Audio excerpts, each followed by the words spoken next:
बहुत समय पहले की बात है। उज्जैनी नगरी में एक प्रतापी राजा विक्रमादित्य राज्य करते थे। वे अपनी न्यायप्रियता और बुद्धिमानी के लिए प्रसिद्ध थे।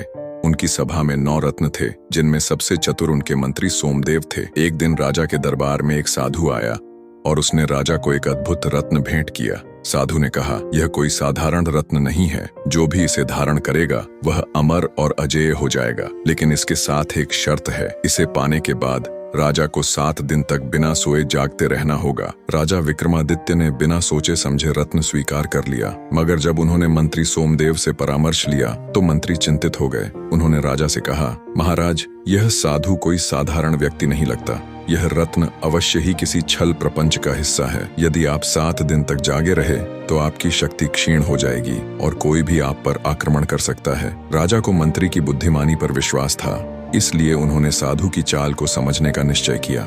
मंत्री सोमदेव ने गुप्तचरों को साधु के बारे में पता लगाने भेजा। 2 दिन बाद गुप्तचरों ने खबर दी कि वह साधु असल में एक काला जादूगर है, जो राजा को दुर्बल करके उसके राज्य पर अधिकार करना चाहता है। यह सुनकर राजा विक्रमादित्य ने एक योजना बनाई। अगली बार जब साधु आया तो राजा ने उसकी चालाकी को उजागर कर दिया और उसे बंदी बना लिया। जादूगर ने स्वीकार किया कि यह रत्न एक माया जाल था और यदि राजा 7 दिन तक जागता तो उसकी सारी ऊर्जा समाप्त हो जाती।